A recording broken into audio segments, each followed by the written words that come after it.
Well, from cars with a racing pedigree to some of the most famous vehicles on the planet, the current economic crisis isn't turning people away from classic car auctions.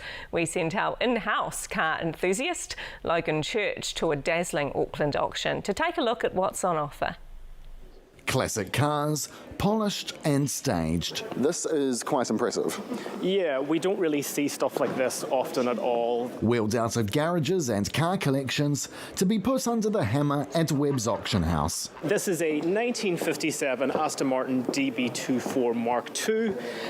These are very, very rare things. Only one of 145 ever made. Our vendor found it about 10 years ago in a state of relative disrepair and set about a comprehensive 2-year restoration. Some cars here grew up on the racetrack, such as this 1969 Ford Falcon. It somehow ended up in New Zealand with a Kiwi owner in the late 80s. He very diligently bought it for 4,800 Australian dollars. They have reconditioned the whole thing, fitted it with new carpets, redone the dash, and it's now estimated at $570,000 to $650,000. He says old work vehicles are a popular choice for city dwellers. It makes them feel like the Ponsonby farmer or something, should I put it that way? Also here, streamlined vessels from the lakes of America. How much trouble will I get in if I scratch this? Well, at least you're not wearing a skirt, so you can kind of do it elegantly.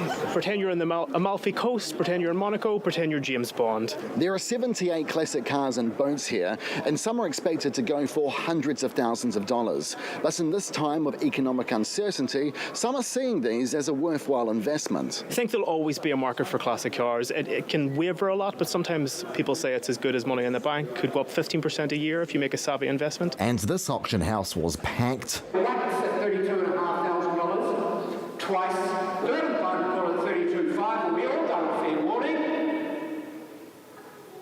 Fighting for a slice of car culture, nostalgia, or some of the most beautiful vehicles in the world. Logan Church, One News.